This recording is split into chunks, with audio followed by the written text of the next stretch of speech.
AI. So I have a rant. Are you ready for my Yes, rant? yes, I Okay. want, yeah. I think it's a well-rehearsed rant because I've gone through it several dozen times around the world, but this is the rant. And I often start these conversations, particularly when I'm speaking to people in the animation and visual effects side of the film business, as you're probably not going to like me after I finish saying what I'm saying, Hmm. because I believe you've been sold a ball of wax. So here's the rant. Take it away.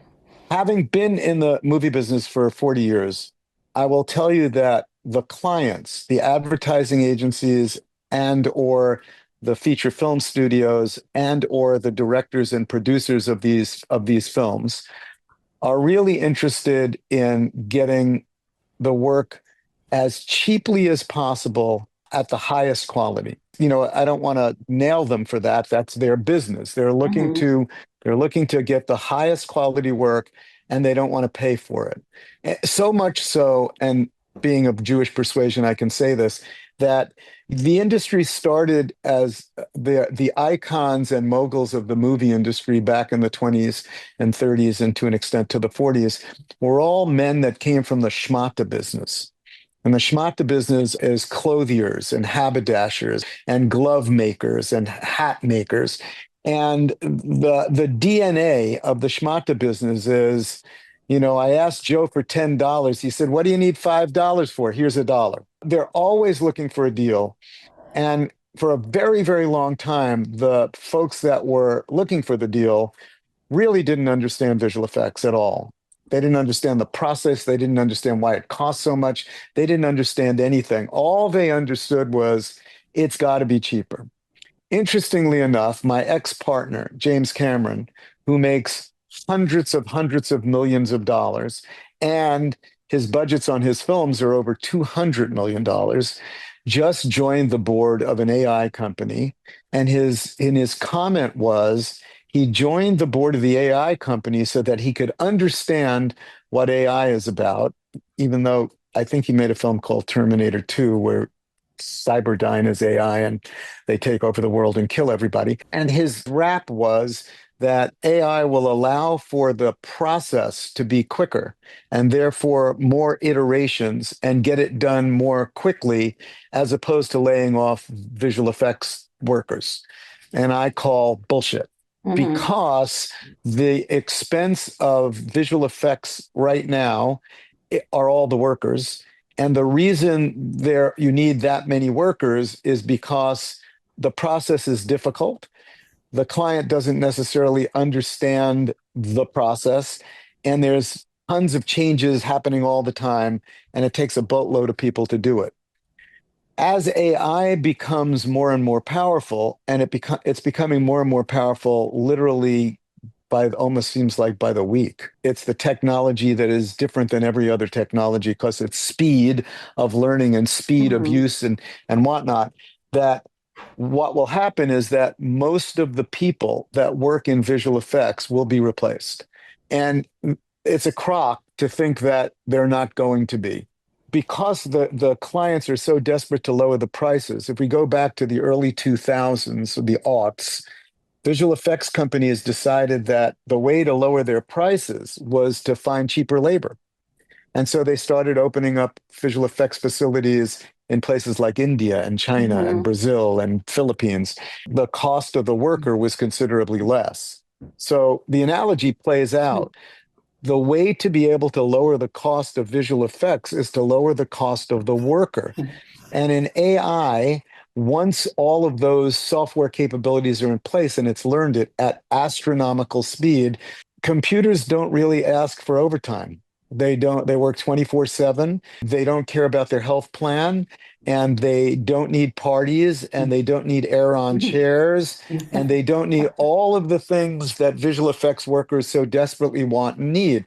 So the costs are going to come way down. And at first, it's going to be replacing RPM, roto, paint, and matte. It's going to be and match moves. It's going to replace that stuff, and India is going to be decimated. So when I first started working in the visual effects industry in the mid 1980s, when I was running Industrial Light and Magic, there were approximately 100 people that worked at ILM, and there were maybe three or four major visual effects facilities, most of them located in the Bay Area and in Los Angeles.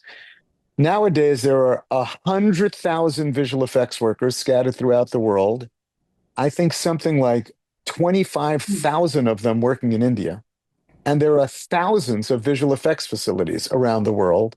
And so, what's going to happen when all of a sudden this work is starting to be done by AI? We're going to see more and more and more visual effects facilities going out of business and a whole boatload of visual effects workers being unemployed. So now let's take the flip of it, which is, my friend Kevin Mack, who's won the Academy Award on What Dreams May Come and has really embraced AI as an artist. A lot of people he talks about it as a paradox. On one hand, it's really powerful and really great. And on the other hand, it's really terrible and it can do terrible things. So a lot of the software companies that are creating this software capability and people that are major proponents of artificial intelligence are delivering a message, particularly to the visual effects world and the animation world, that now the barriers to entry are gone, that you don't need 150 or 300 people to do the work. You can actually do it by yourself or maybe 3 or 4 people. And as a result, it will there's an oxymoron there, right? You follow that. A, we're not going to get rid of people. B, you can now do it yourself. Their rap is that the barriers to entry are lowered, and therefore these creative tools will give you, this animation person or visual effects person, the opportunity to create your own content. So 2 things I use. One is, having been in the visual effects industry for 40 years, I can count on one hand the number of men or women that have actually transitioned to becoming world-class creators and storytellers. So 100,000 people, there are 5 people that have made it. Okay, so now you say, okay, well, part of the possibility is that the barriers to entry were high and you had to go through the gates to get there. And I'll agree with that. Let's say the gates come down and distribution models change. So maybe instead of 5 people, there are 500 people. Right. And I think I'm being very open to the possibility that those 500 people actually make it, which I'm not sure about. But what happens to the other 99,500 people?